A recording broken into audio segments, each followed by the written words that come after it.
Bem, senhores, então, a proposta dessa nossa fala vai ser explorar um pouco mais detalhes as questões relacionadas a sistemas de informações geoespaciais. Okay?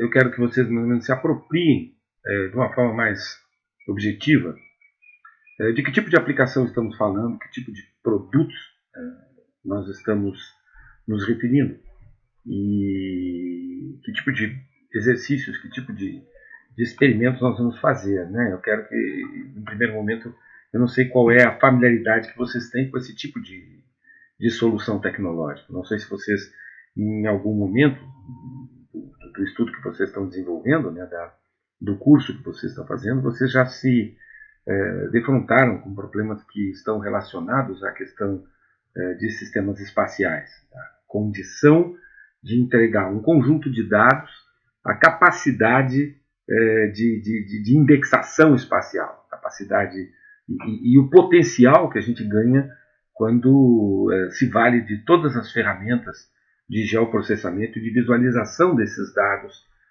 em cima de bases cartográficas. Tá? Então, basicamente é isso o que eu quero deixar presente para vocês nessa nossa breve interação aqui. Tá, ok? Eu selecionei algumas aplicações que a gente vem desenvolvendo em projetos dentro da universidade, com parceiros que são do setor público, do setor privado, para que vocês entendam e possam ter uma visão mais qualificada, até mais crítica do que se potencializa executar com esse tipo de ferramenta, ok? Então eu começaria aqui com vocês com uma aplicação que a gente fez com uma escola de nível fundamental em Rio Grande. O objetivo era inicial, assim, era nós fazermos alguns estudos relacionados a rotas seguras, a uma questão de área de abrangência territorial dos alunos que estudam naquela escola, mesmo permitir à escola fazer uma gestão de aproximação com aquelas famílias, com as pessoas que conviviam no ambiente escolar. Então, é evidente que o processo começa com a construção de um pequeno sistema de informações, e isso nem sempre é simples. A gente, em Rio Grande mesmo, boa parte dessas escolas, das escolas municipais, elas ainda dispõem de dados sobre os seus alunos, de matrícula, dados de matrícula dos alunos em pastas em papel mesmo, com dados analógicos, fichas de matrícula com os dados dos alunos. Então, por vezes, os sistemas que nós vamos desenvolver, ele tem mesmo que uma fase precedente que a gente ainda tem que se preocupar em digitalizar esse dado e tornar isso um processo eficiente. Muitas vezes, já nessa fase de digitalização, é um momento interessante de se colocar, de se filtrar dados espaciais, qualificar os dados espaciais existentes, como, por exemplo, aqueles que facilitam pesquisas por endereços, a gente verificar a consistência desses endereços, uma série de questões. Eu vou mostrar para vocês inicialmente, por exemplo, um banquinho de dados que foi composto com essa finalidade. Né? Então, não é esse o banco. O banco de dados lá foi mais aqui.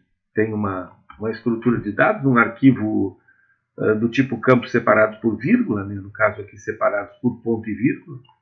Essa estrutura foi montada dentro da própria escola a partir da digitalização das fichas e do reconhecimento de campos. Né? Foi desenvolvido uma ficha cadastral, e essa ficha cadastral era assimilada a partir de scanner mesmo, e esses dados foram compilados numa estrutura de dados bastante simples. Né? Aqui a linha de cabeçalho do arquivo já consta todos os campos que foram assimilados para dentro desse pequeno banco de dados. O código, o ano, no caso aqui, o ano que o aluno está estudando, né? A turma que ele está matriculado, o nome do aluno, o sexo, a data de nascimento, a sua naturalidade, cidade e estado, né? Se ele é ou não é um aluno vinculado a algum programa social específico, o endereço dele, e no endereço está aqui informado como rua, número, o CEP e o bairro. Então esse banco de dados foi inicialmente consolidado, foi colocado em cima de uma estruturinha, eu acho que foi, a gente utilizou lá um servidor PostgreSQL, tá? só como um gerenciador de banco de dados, que permitia fazer localização, fazer alguns filtros por SQL, com algumas tabelas de busca, organização dos dados, né?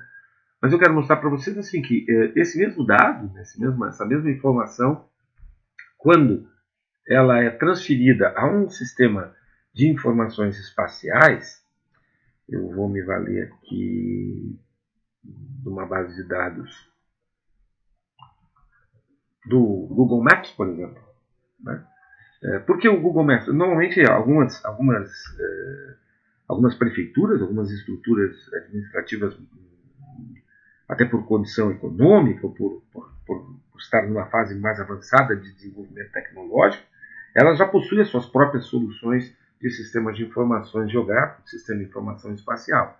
No caso de uma prefeitura, de um órgão que não dispõe ainda dessa tecnologia em nenhuma das suas instâncias de TI, uma boa solução é se utilizar das plataformas públicas, né, das plataformas gratuitas, e mesmo daquelas plataformas que são passíveis de serem assimiladas, porque elas são muito amigáveis, mediante o pagamento de uma licença de valores mais, vamos dizer assim, mais facilmente negociados, né, valores mais baixos, né, que é o caso específico aqui, para manter uma conta no Google, uma conta mesmo que seja uma conta profissional no Google Maps, e permitir se valer de uma base de dados, que é uma base de dados qualificada, e onde eu posso fazer, por exemplo, a busca e a transformação de cada um desses endereços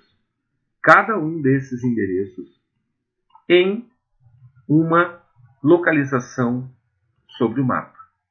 Então, por exemplo, isso foi o que foi realizado aqui. Isso é uma linha de processamento bastante rápida, bastante eficiente. Existe uma limitação das contas públicas, das contas gratuitas, em termos do número de endereços que tu pode referenciar. A gente chama isso um processo de geocodificação, né? E esse processo de geocodificação, ele, no caso aqui, como a escola tem alguma coisa em torno de 1.000 alunos, isso pode ser feito até mesmo com o uso de uma conta gratuita, ainda mais que era um projetinho de pesquisa, né? O nosso objetivo, como eu disse para vocês, era entender a dispersão da mancha de alunos, né, em torno da posição da escola, entender as distâncias que os alunos percorrem, criar rotas seguras para eles chegarem à escola e entender outras demandas, inclusive, né, da condição, por exemplo, de por que eu tenho alunos matriculados em clusters distantes daquela condição, daquela posição da escola. Isso pode ser explicado, no caso clássico, depois dessa análise, para vocês terem uma ideia, os pesquisadores, o pessoal da área de gestão escolar, da área mais vinculada ao campo da educação, a gente vai verificar uma série de questões interessantíssimas em relação a isso, né? Muitas vezes a proximidade de um familiar, a condição de facilidade de acesso à escola pela disponibilidade de transporte coletivo, muitas vezes, inclusive, a expectativa das pessoas que moram em regiões mais afastadas do centro da cidade, de que a educação nas escolas mais centrais ela é de melhor qualidade. Então, isso tudo foi averiguado após essa validação, porque não é uma coisa fácil de ser visualizado única e exclusivamente numa tabela de dados. No entanto, quando a gente transfere esses dados para cima de um mapa, como foi feito aqui, e isso é bem simples, vocês vão ver que a possibilidade que se ganha com esse tipo de ferramenta é muito grande, né? A gente tem uma série de mapas básicos. Aqui a gente está com o mapa principal do Google, mas ele tem o nome das ruas, mas ele tem também essa série de indicações de elementos de comércio, de restaurantes. Mas eu posso escolher mapas básicos mais elementares, né, com informações, vamos dizer assim, mapas mais limpos, menos poluídos, com indicações mais claras, para mim poder fazer um outro gênero de apresentação ou gerar um outro tipo de impressão. Cada unidade dessas, cada pontinho desses aqui, ó, se vocês forem verificar, há uma estrutura de dados relacionada a eles e ela é importada automaticamente para dentro do teu ambiente. Isso é o clássico de uma espécie de o que nós chamaríamos assim, de um atlas digital, né? Aqui o que a gente tem vinculado? Bom, a gente tem o vínculo de uma estrutura de dados que foi digitalizada a partir das matrículas, de todas as matrículas daquela escola. Essa estrutura de dados foi carregada em um gerenciador de banco de dados convencional e esse gerenciador de banco de dados convencional é passível que ele converse facilmente, muito facilmente, com uma ferramenta de visualização espacial. Isso é uma aplicação clássica. Aqui vejam que nós não estamos fazendo não mais do que representar cada evento, e o evento é um aluno que estuda naquela escola, do qual eu conheço o endereço de moradia dele. E eu sei que há uma série de vínculos neste relacionamento. E eu faço essa representação de cada um desses alunos a partir de um símbolo num mapa. Claro que todo o potencial que eu tenho com aplicação de procedimentos SQL num banco de dados convencional, eu ganho aqui, eu tenho a capacidade de fazer aqui também, aí avançando nas questões espaciais. Então, qualquer filtro que eu aplique, eu quero só os alunos de uma determinada série, eu quero saber quantos alunos estão a mais de 2 quilômetros da escola, ou quantos estudam a menos de 1 quilômetro da escola. Todas essas pesquisas elas são passíveis de serem realizadas a partir desses sistemas. Okay? Eu acho que isso é um primeiro exemplo, assim, uma forma de se visualizar. Aqui eles estão classificados, todos os itens, de acordo com a série de estudo. Eu posso trabalhar também os estilos, a forma com que os pontinhos podem ser representados. Bom, isso depois a gente, numa aula específica, a gente explora a capacidade que o próprio Google Maps nos proporciona. Isso vocês podem, quem nunca explorou esse ambiente, pode evidentemente explorar ele, é facilmente acessado. Coloquem lá My Maps no Google, façam uma busca, criem uma conta para vocês gerarem os mapas de vocês e vocês vão ver, vão começar a explorar todo o universo de representação gráfica que a gente ganha com essas estruturas, esse tipo de ferramenta. Eu vou deixar depois para vocês algumas esses mesmos dados que eu estou utilizando para fazer essa breve apresentação, eu vou deixar disponível numa área ali no Google Drive, com um link lá para que vocês possam acessar e vocês possam fazer também testes como esse. Okay? Então esse foi um primeiro exemplo. Eu ia mostrar para vocês, já que tinha carregado antes ali, eu estava falando da escola. Esse aqui foi um outro experimento que nós fizemos, bastante interessante, né, na área de segurança pública. A FURG tem várias oportunidades.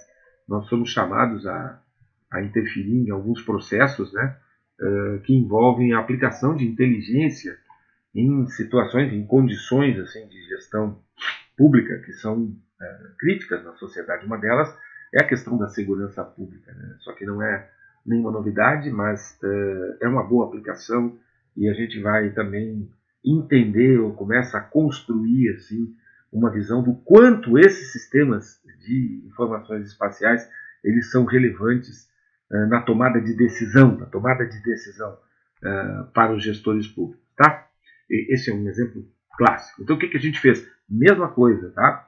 Nós buscamos colaboração com um órgão da segurança pública municipal, no caso específico a primeira delegacia da Polícia Civil, que faz registros de casos, boletins de ocorrência com todos os eventos que afrontam a segurança dos cidadãos, né?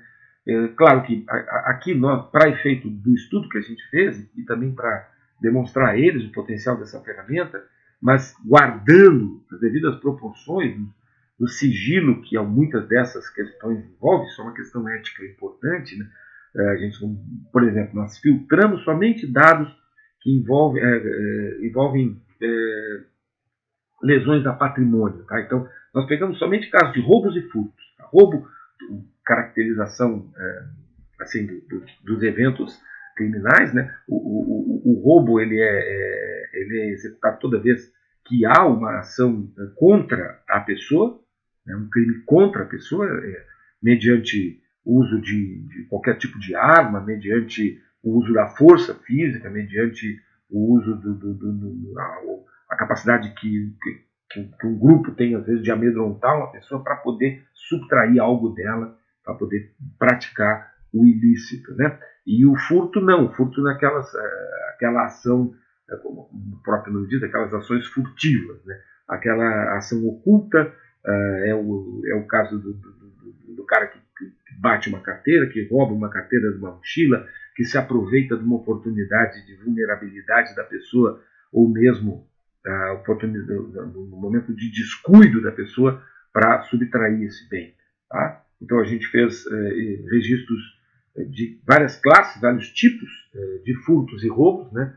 Roubos a pedestres, são aqueles que se dão nas ruas da cidade, as pessoas nos transeuntes, roubos a coletivos, roubos a ônibus, roubos a comércio, roubos e furtos à residência, né?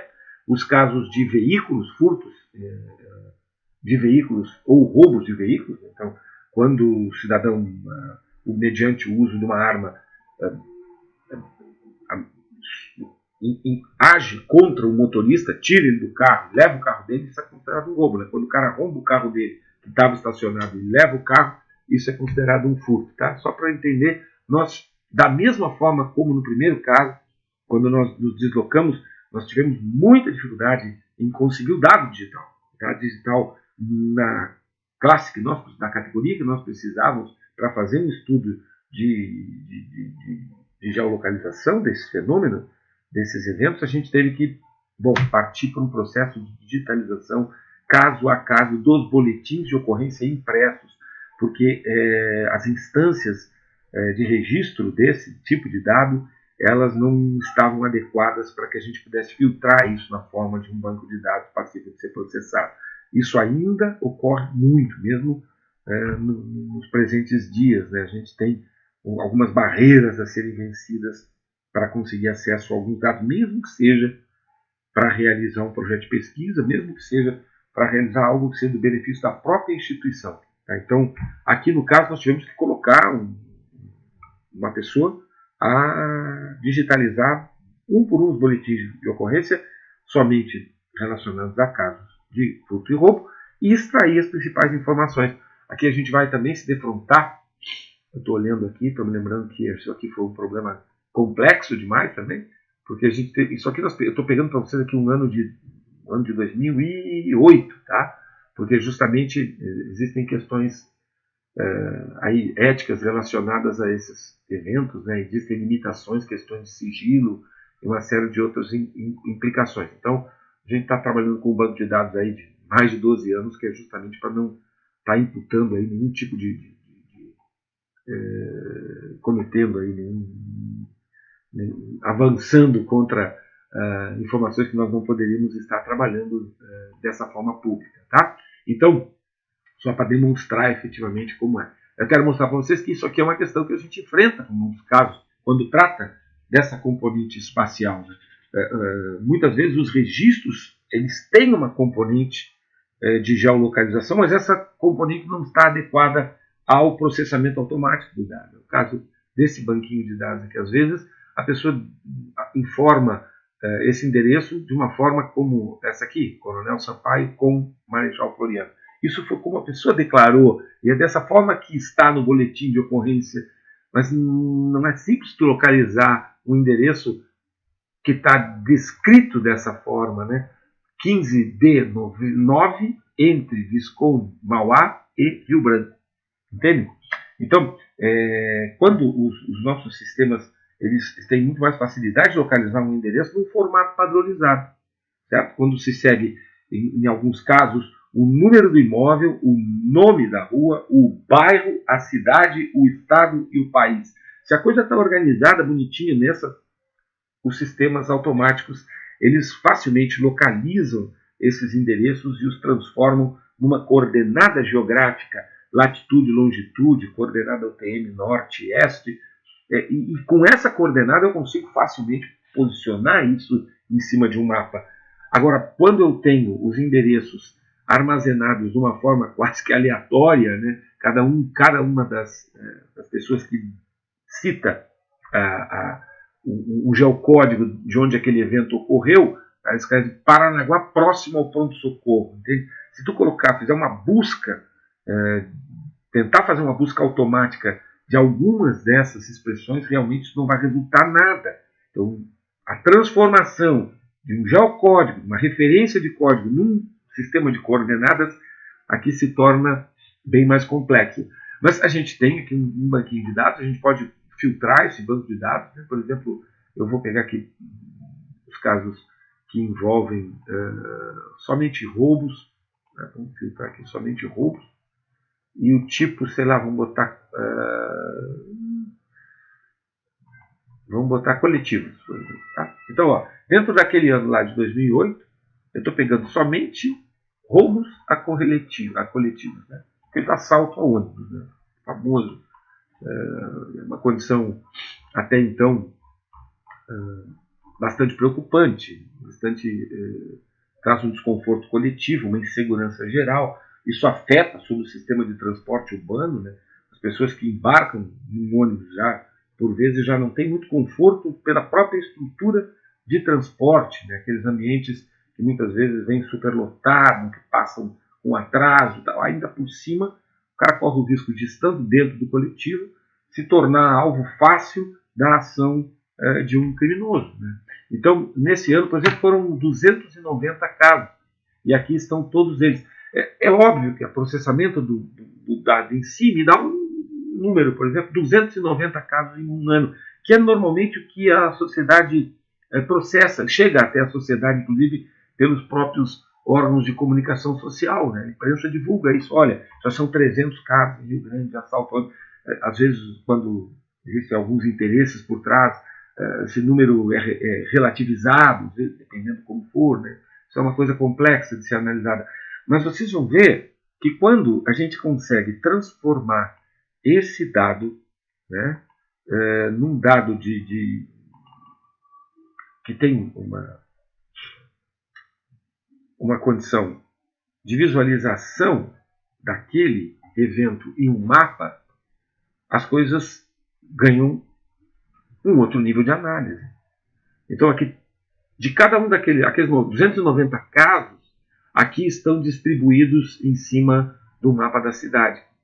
Bem, só para a gente poder correlacionar os eventos. Né? E a partir disso, a partir desse nível de visualização, e mesmo do uso de algumas outras ferramentas que depois a gente vai tratar, algumas ferramentas de como melhor apresentar esse resultado, mapas de calor, a gente fazer análises espaciais mais avançadas, geoestatísticas, né? A gente vai ver que eu facilmente posso determinar que existem sim rotas mais expostas, localidades e posições onde esses eventos ocorrem com mais frequência, situações em que esses eventos, áreas da cidade em que esses eventos simplesmente não ocorrem, e aí eu tenho que correlacionar isso evidente com as rotas dos ônibus.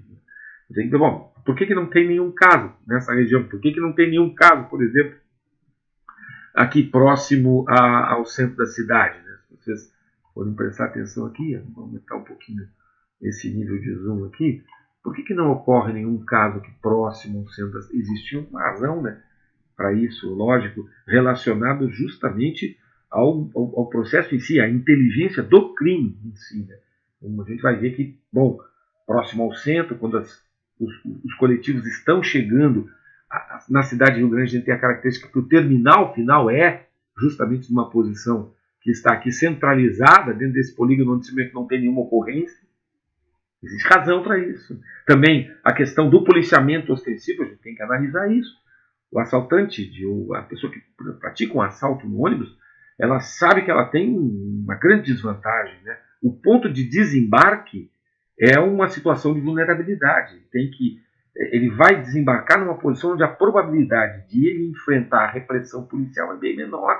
E nessas áreas mais próximas ao centro, é sabido que o nível de policiamento é maior. Então, observem que esse tipo de análise ela vai avançar e a gente vai estar gerando produtos justamente para essa inteligência policial, gerando produtos para essa inteligência, por exemplo, da própria segurança das empresas que fazem o transporte coletivo. Eu quero que, de novo, nosso objetivo aqui não é produzir análises avançadas sobre o fenômeno em si, mas é vocês desenvolverem essa capacidade de entender o quanto transportarmos aos nossos bancos de dados, aos nossos sistemas de informação, a capacidade de espacializar os dados, os atributos, o que está ali registrado, nos dá um potencial muito grande, eleva muito a nossa condição de entendimento dos fenômenos. Ok? Eu tinha selecionado aqui, só para não me perder, aqui, eu trouxe para vocês dois exemplos de mapeamentos que foram feitos utilizando dados que foram digitalizados e em que nós exploramos plataformas de sistemas de informação com essa capacidade, que são softwares disponíveis, inclusive na internet, softwares livres. Hoje é muito comum que também a gente tenha apropriado sistemas que são, aqui por exemplo, servidores de dados espaciais, né? Então esse resultado que eu vou apresentar para vocês aqui é fruto de um trabalho que vem sendo desenvolvido nos últimos 2 anos aqui na cidade de Rio Grande. Rio Grande está tentando evoluir para uma situação de ter um sistema de informações territoriais dentro de preceitos que nós conhecemos como cadastros territoriais multifinalitários. Tá? E isso começa com um inventário territorial completo do município, com o conhecimento de todas as estruturas urbanas e rurais do município. Tá? E esse trabalho vem sendo feito por uma empresa contratada mediante um processo licitatório, a qual a universidade acompanha e assessora desde o início, e já tem produtos, já tem resultados, e esses resultados são disponibilizados na Prefeitura Municipal e à comunidade, e logo em seguida serão disponibilizados à comunidade mediante um servidor de dados espaciais. Eu vou entrar aqui, por exemplo, com um usuário padrão e eu estou me conectando numa base de dados que está aí disponível em nuvem, tá? E vai carregar para nós o resultado, por exemplo, o resultado parcial do que já foi feito em Rio Grande. Essas imagens são todas elas adquiridas por levantamentos aerofotográficos, aerofotogramétricos, tá? É um voo específico que foi realizado no município, é um voo de altíssima resolução, tá? Muito maior do que as imagens do próprio Google, do próprio Maps, tá? São imagens, eu vou mostrar aqui para vocês. Aí tem essa questão, como todos os produtos que estão aí embarcados, né, na nuvem, a gente tem que dispor de uma internet de boa qualidade. A minha aqui já está sofrível, né? Também pode ser alguma coisa relacionada à ocupação do servidor lá original, onde esses dados estão depositados. Então aqui vocês estão vendo, ele está carregando os vários níveis de informação que já estão disponíveis, né? A gente tem aqui qualidade da imagem, serve? O desenho de cada um dos lotes da cidade, né? A cidade inteira ela é dividida em parcelas territoriais. Cada parcela dessas tem um domínio, tem uma série de informações sobre essas parcelas. A gente pode clicar numa parcela e pode visualizar a qualquer instante, né? Opa, olha aí. Isso deveria ser, evidentemente, muito mais rápido, muito mais instantâneo, né? Estamos aqui visualizar. Então a gente teria uma série de informações disponíveis no desenho. Aqui posso ter clicado num que os dados não estão ainda todos eles, mas a gente vai ter dados das edificações, das visitas que foram feitas naquele lote, as fotos disponíveis para ele. Em relação às fotos, por exemplo, a gente tem a disponibilidade no sistema, esses pontinhos azuis que estão aqui distribuídos ao longo de toda a cidade. Em cada pontinho desses, a gente tem georreferenciada uma imagem do plano do terreno, uma imagem contínua que a gente diz, né, como os do Street View, uma imagem 360 graus, permite evidentemente eu visualizar as fachadas dos imóveis, a característica da via, da rua, né, onde aqueles imóveis estão implantados. Isso, obviamente, vocês imaginem isso transferido, essa informação, à equipe técnica de uma secretaria de gestão, uma secretaria da prefeitura, uma secretaria municipal. As diversas temáticas que podem ser analisadas, o quanto tu consegue economizar em termos de deslocamento das equipes, vários diagnósticos podem ser feitos única e exclusivamente com a disponibilidade dessa informação espacial. Pois bem, esses sistemas baseados em servidores de dados espaciais, eles hoje também permeiam boa parte, são suporte a boa parte das aplicações que a gente tem no nível dos sistemas de informações espaciais, ok? Sistema de informações territoriais, sistema de informações geográficas. Vocês vão ver que existem várias designações para esse tipo de solução. Nós vamos explorar alguns. Existe um sistema muito utilizado mundo afora, né, pela sua característica de ser um software livre, uma capacidade bastante interessante de exploração de todas essas ferramentas, o Map Server. Eu pretendo deixar com vocês, assim, pelo menos referências, né, de como a gente consegue configurar um servidor e carregar dados e mesmo customizar o ambiente do Map Server. Entendem? Tá? Qualquer coisa depois a gente vai ter oportunidade de voltar a essas bases de dados. Eu vou, inclusive, dar a oportunidade de vocês acessarem algumas delas e terem referências sobre o uso desse tipo de sistema. Aqui.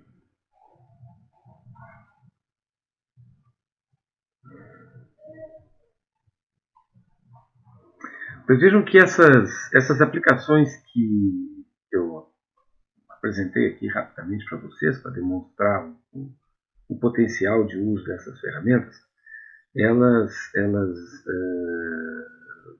exploram dados, banco de dados, né, que a gente teve acesso e que já estavam, de uma forma ou de outra, já estavam disponíveis. Muitas vezes a gente tem a capacidade de gerar estrutura de dados a partir da aquisição dessa informação, mesmo por instrumentação. Um outro tipo de caso em que o potencial desse sistema de informações espaciais ele é muito explorado. Tá? Quero ser bem específico com vocês. Por exemplo, a gente trabalha muito no suporte a algumas operações executadas em projetos dentro da universidade com a oceanografia, especialmente com o pessoal da oceanografia física. Eles estão sempre adquirindo informações no meio físico, né? Especificamente em cruzeiros, em atividades realizadas embarcados. E é muito comum a gente colocar uma instrumentação para medir algumas dessas propriedades do meio. E à medida que a embarcação está lá na sua trajetória, desenvolve essa trajetória, sua rota, ela vai adquirindo aquelas informações. Pois bem, a gente instala a bordo um receptor GPS, um receptor GNSS, um Sistema de Navegação Global por Satélite, e esse receptor ele vai adquirindo as informações simultaneamente às medidas que os equipamentos vão executando. No final de contas, a gente tem uma estrutura de dados com um par de coordenadas e uma série de atributos esses que foram extraídos do meio à medida que os equipamentos estavam medindo, estavam auscultando algumas características para as quais eles foram calibrados, foram dimensionados, ok? Então, isso é um outro tipo de aplicação que é muito interessante. A gente utiliza muito plataformas que produziram verdadeiras mudanças de paradigma em termos da representação de dados espaciais, né? Uma delas é o Google Earth. O Google Earth ele inaugurou um tipo de plataforma, né, nunca antes imaginado, né, um acervo gigantesco de imagens de satélite. A imagem de satélite é a melhor forma de representação que a gente tem do espaço físico, do espaço geográfico, né, especialmente aonde falha a cartografia, onde a cartografia ela é obsoleta, é antiga. A forma como aquela base de dados é abastecida, essa base de imagens do Google, nos permite visualizações realmente muito interessantes, né? Vou fazer um pequeno exemplo aqui com vocês. Aqui uma imagem do Google, né, aqui do Porto de Rio Grande. Nós vamos explorar a ferramenta, nada mais nada menos do que como uma ferramenta de visualização desses dados. Eu vou trazer a vocês aqui, por exemplo, uma estrutura de dados gerada num experimento que a gente fez no Porto. Vou puxar aqui a base de dados. Vou pegar dados, por exemplo, de uma batimetria. Tá? O ecobatímetro é um instrumento, do ponto de vista da sua finalidade, bem fácil de entender. Emite um pulso sonoro, emite uma onda sonora numa determinada frequência. Essa onda viaja com facilidade pela coluna d'água. O transdutor, o equipamento que emite o pulso, ele está mergulhado na água, logo abaixo da camada superficial. Ele emite esse pulso se choca com o fundo marinho, o fundo da lagoa, o fundo do estuário, no caso do porto, e retorna ao instrumento, e o instrumento é capaz de medir o lapso de tempo entre a emissão do pulso e a medida do seu retorno. Isso é o duplo caminho percorrido pela onda sonora. Se eu sei a velocidade da onda na água e se eu calculei esse interstício temporal, eu posso calcular facilmente essa profundidade, né? E a gente vai registrando essa profundidade, porque isso é um parâmetro muito importante, especialmente numa zona portuária. É um parâmetro de segurança da navegação muito importante. Então, eu vou pegar, por exemplo, uma informação de vários aqui. Vou pegar esse aqui já foi processado. Vou abrir esse arquivinho. Ele é um arquivo bruto, mas ele está já em formato ESC, bastante fácil de a gente fazer uma leitura. Tem alguns parâmetros que já foram filtrados. Aqui estão só realmente os parâmetros que mais interessam para nós, né? Esse primeiro valor que apresenta aqui é a profundidade no ponto que foi auscultado. Aqui a coordenada da latitude e da longitude no ponto que foi medido, certo? E aqui o rank é o pulso que foi enviado, né? O pulso que foi enviado e medido. Então, a gente tem aqui milhares de pontos que foram auscultados ao longo de uma viagem sobre uma determinada área. E aqui as respectivas profundidades. Em várias fases do projeto, é muito importante a gente visualizar isso, e explorar esse dado a partir de representações gráficas. Vocês podem ver que dentro do Google a gente não tem muita dificuldade em importar esse tipo de arquivo, né? Opa! Errei aqui. Importar. Tá? Então nós vamos importar aquele arquivinho CSV ali. Tá? Então vocês vejam que ele já identifica os campos. Porque é um arquivo separado por vírgulas, né? Ele já identificou o separador. Existe uma codificação padronizada e ele obedece essa codificação, e ali estão as informações, né? O label, que é o registro do ponto, que na realidade é a profundidade. O rank é o número do pulso, a latitude e a longitude. O Google já está preparado, essa ferramenta já está preparada para buscar uma localização, um código de localização de cada um daqueles eventos, e isso em geral vem como um par coordenado, uma latitude e uma longitude. Depois a gente vai falar um pouco sobre essas questões que envolvem essas coordenadas. Tá? Existem várias formas de representar coordenadas para posicionar esses elementos na superfície da Terra. Mas a mais convencional é, evidentemente, essa representação dentro de um sistema de graus decimais, que é o que está sendo utilizado aqui. Tá certo? Nós vamos avançar. Aqui estão todos os campos de informação e os tipos de dados que vão estar associados a cada um dos itens que vai ser apresentado na tabelinha. Nós vamos mandar ele concluir, vamos aplicar um modelinho nele. Vamos criar um modelinho. A gente pode escolher o campo que a gente quer que seja exibido junto com cada ponto. Eu vou botar a profundidade ali. Tá? Eu posso escolher a cor do ícone, se ele for utilizar uma única cor para cada aqueles ícones. Eu posso escolher o ícone também. Vou botar aqui uma bolinha aqui. Certo? E vou mandar ele representar isso. Então, eu posso salvar esse modelinho de representação que eu fiz. Ele vai me mostrar ali aquele conjunto de dados que foi auscultado. Vejam que é uma massa de pontos bastante densa, especificamente junto a um dos berços de atracação.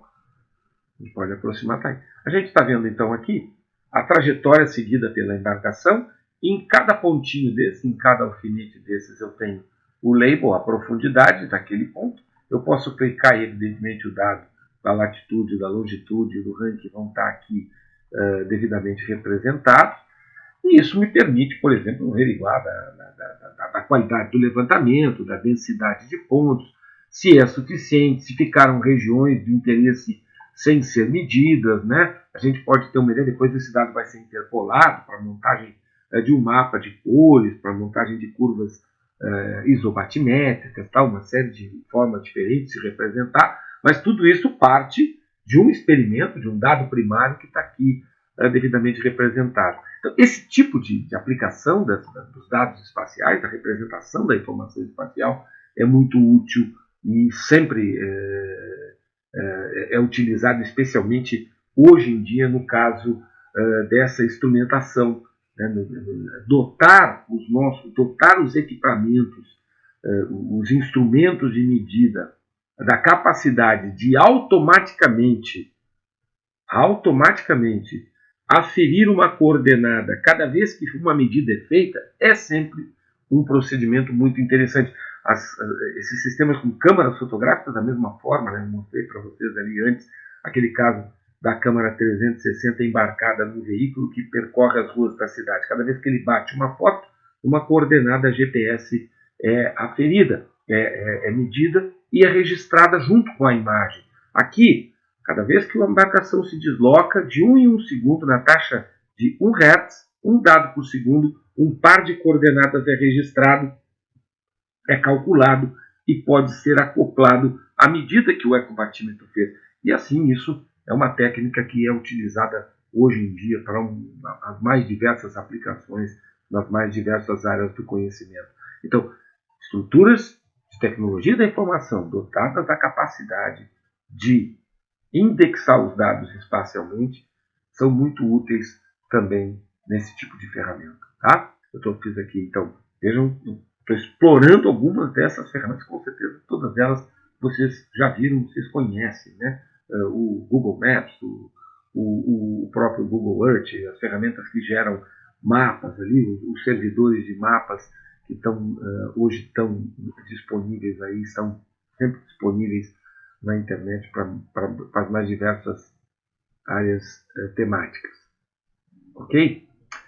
Por fim, aqui no resultado. Por fim, eu selecionei um outro experimento que a gente fez recentemente agora, com uma participação primorosa da Secretaria da Saúde do município de Rio Grande. A gente está tentando apropriar, eu acho que o processo epidemiológico que a gente viveu recentemente, continua imerso nele, é uma oportunidade, embora todo o impacto negativo que tem, né, o impacto na sociedade de todos os aspectos, especialmente em relação ao número de vítimas. A gente trata tanto com vida humana, é difícil de tu te afastar dessa característica do fenômeno, né, para tentar explorar numericamente as coisas que acontecem. Sempre surte um efeito não muito desejável esse tipo de análise. Mas, evidentemente que dentro da nossa área de pesquisa, dentro da nossa área de trabalho, se oportuniza assim, testar metodologias, tecnologias, para tentar entregar ao gestor público uma condição melhor de entender o fenômeno, né? Uma condição melhor de nos preparar para tentar amenizar, no mínimo, mitigar os efeitos nocivos desse tipo de processo. A Secretaria da Saúde ela faz um trabalho com muito êxito, um trabalho com muito cuidado, né? Fez esse trabalho ao longo de todo o processo até agora.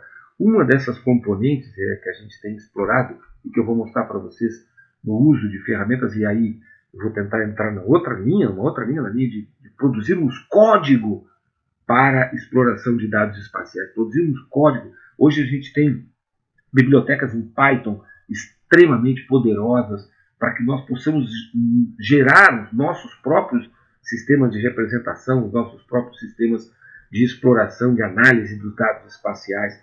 Existe uma biblioteca chamada ArcPy, tem que ser devidamente explorada e a gente vai ver que o potencial dessa ferramenta é muito grande. Tá? Eu vou mostrar para vocês um experimento de representação que a gente fez aqui como resultado dessas análises. Tá? Mas vejam que interessante isso, né? Ao longo de todos esses últimos meses, cada caso em Rio Grande detectado, cada caso que a gente pode imaginar, né? As pessoas estavam todas devidamente informadas, até em alguns casos, as pessoas estavam muito alertas, né? Qualquer mínimo sintoma que a pessoa tinha e que podia ser associado, sim, ao contágio pelo vírus, as pessoas buscavam o sistema de saúde, o posto de saúde, o posto de atendimento, particulares ou públicos. E a primeira coisa que os médicos fazem nesse caso de situação é, em ambos os casos, fazer uma análise geral do quadro do paciente para poder julgar até o nível de gravidade, as possibilidades, as questões de comorbidades, etc.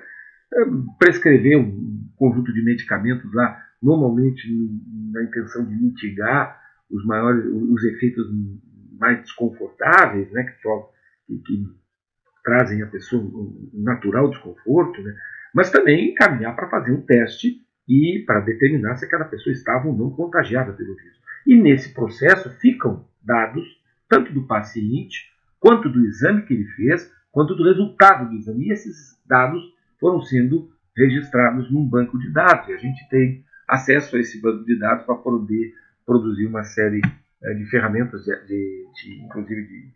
inclusive de ferramentas, mas uma série de análises que a gente entrega à Secretaria no intento de se tentar descrever melhor o fenômeno, se entender melhor as coisas que ocorreram e que continuam ocorrendo. Né?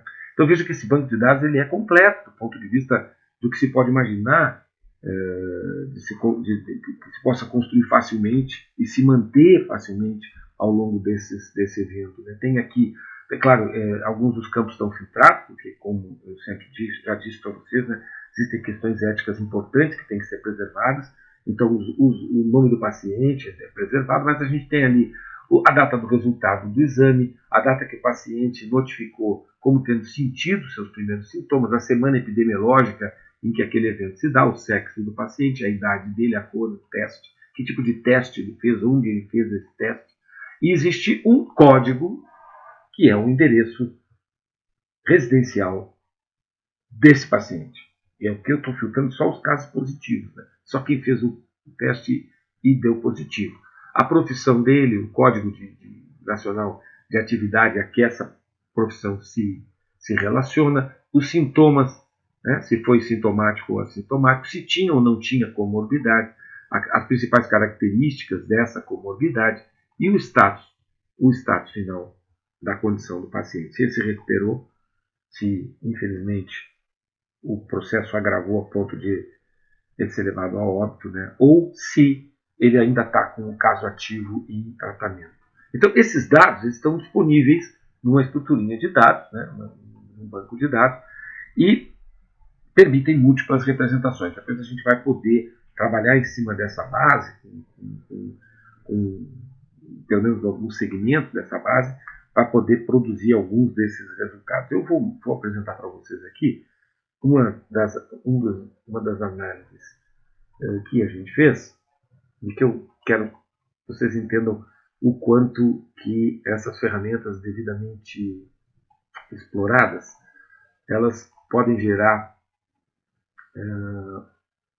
produtos que nos dão um outro entendimento desses fenômenos. Tá? E isso está na forma de um vídeo, a gente produziu um vídeo porque justamente o nosso objetivo aqui era tentar buscar a animação, buscar uma simulação, não seria bem uma simulação porque ela retrata um caso real, mas é uma animação com a passagem da epidemia por Rio Grande no curso de todos esses meses. Tá?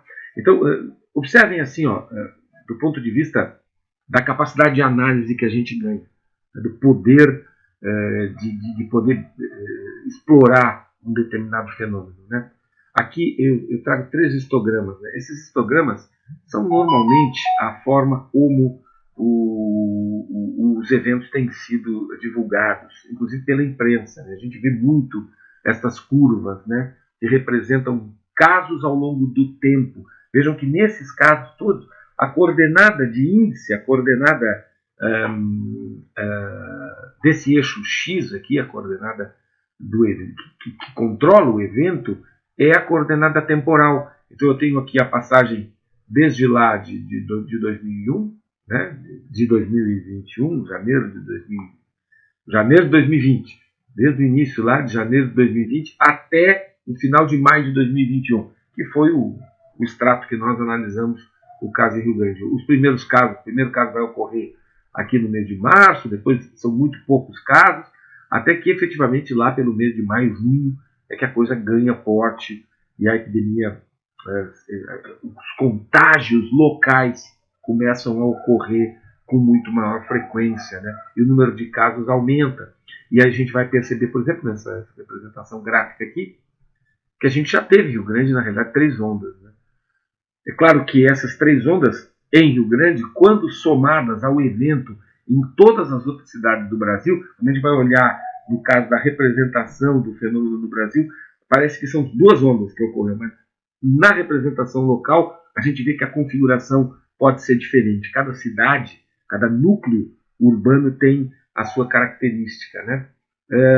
Aqui a gente tem a representação do número de casos em função da idade do paciente. Né? Vejo que a maioria dos casos, o maior número de casos de contágio estão entre pacientes que vão de 20 até 45 anos, né? Então dentro desse bloco aqui, onde está o pico dessa curva, são poucos, mas a gente tem que analisar também essa curva do ponto de vista da demografia. Né? Afinal de contas, quantas pessoas, quantos cidadãos eu tenho naquele local ao longo de todas as faixas etárias. Né? Mas, de qualquer forma, é interessante perceber que o maior número de casos são pessoas mais jovens. Né?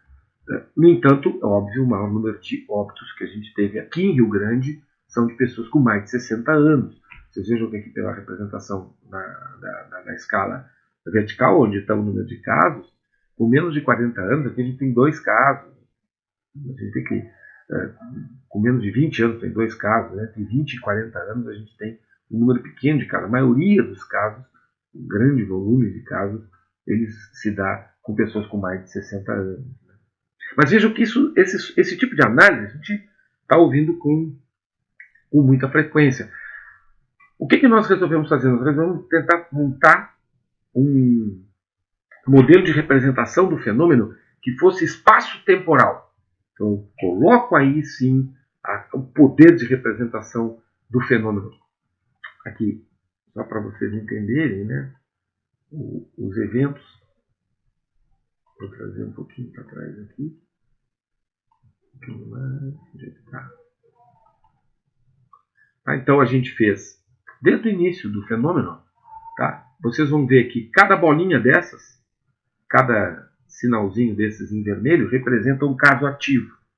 Quando esse caso fica ativo, significa que aquele caso foi detectado, ele aparece em vermelho. Ele vai ficar durante 2 semanas em vermelho, 14 dias ele fica representado no mapa em vermelhinho, depois ele troca de cor para indicar que ali eu tive um caso positivo Covid. Tá?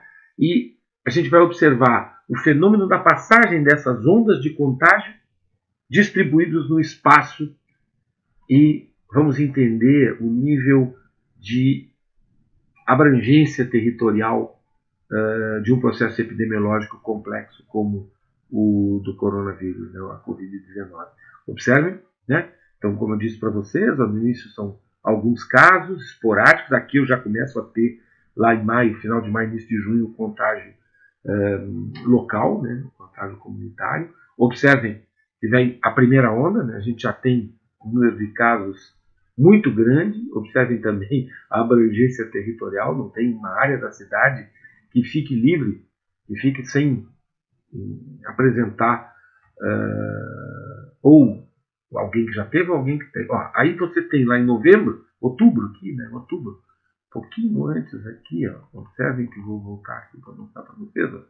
Olha lá, o número de casos diminui, no início de outubro, ó. Aí, ó. Tá vendo? O número de casos diminui. Aí a gente tem alguns processos ali, tem gente que analisa as eleições, por exemplo, ali em novembro e tal. A gente vai ver que no fim de novembro, ó, a gente tem já um caso, olha só, a abrangência territorial, o número de casos ativos crescendo. A gente tem o pico da segunda onda, né, que vai se propagar até dezembro, fim do ano. E aí lá no início de fevereiro, olha só, começam a diminuir novamente os casos, né, ativos. É lógico que essas pessoas, o número de pessoas com a que já teve a doença só faz crescer. Diminui, mas também chega no mês de março, volta a se propagar uma terceira onda de contágio. Então, esse tipo de análise espacial que vocês estão vendo aqui, isso pode ser produzido utilizando ferramentas específicas de tratamento de dados espaciais que hoje estão disponíveis em bibliotecas de linguagens de alto nível como o Python. E a gente tem que aprender a explorar isso. Quem se interessa por esse tipo de aplicação tem um grande caminho a percorrer explorando o potencial dessas ferramentas. Tá ok? Então, o meu objetivo era mostrar para vocês, nessa breve conversa inicial aqui, quais são os tipos de aplicações que a gente vai desenvolver, que tipo de produtos a gente consegue construir com esse tipo de tecnologia. Ok? Vejam que a gente explorou várias ferramentas que eu tenho certeza a grande maioria delas já é do conhecimento de vocês, vocês já em algum momento já ouviram falar, ou mesmo já foram usuários, e a gente vai tentar isso sim dar um caráter técnico, um caráter de aplicação mais profissional para cada uma delas. E vamos explorar algumas outras ferramentas, que essas sim estão em plano, vamos dizer assim, de excelência em termos de capacidade de processamento de dados, onde a componente espacial joga um papel fundamental. Componente espacial que vai estar ali representada na forma de campos de dados que são coordenadas específicas relacionadas aos eventos, relacionadas aos objetos que estão descritos naquele banco de dados, ou ao endereço que possa remeter em algum instante a uma coordenada espacial. Ok? Então, agradeço a atenção de vocês, a essa oportunidade, e logo em seguida eu vou deixar o material do primeiro experimento. Nosso primeiro experimento vai ser realizado em cima do ambiente do QuantumGIS, do QGIS. Tá? Então, vocês vão ter que fazer uma instalação do QGIS numa plataforma, isso, fazer o download lá, a instalação é bem simples. Eu vou deixar no início da próxima aula um tutorialzinho ali de instalação, mas não tem nenhum segredo. E eu vou deixar também os primeiros bancos de dados para a gente poder começar a trabalhar com a exploração desse tipo de sistema.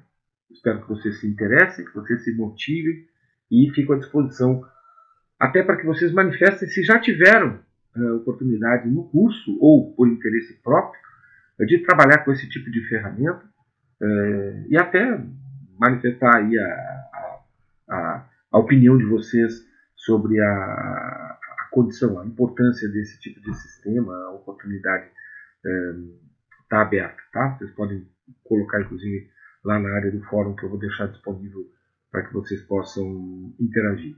Beleza? Então, obrigado pela atenção e até o nosso próximo encontro.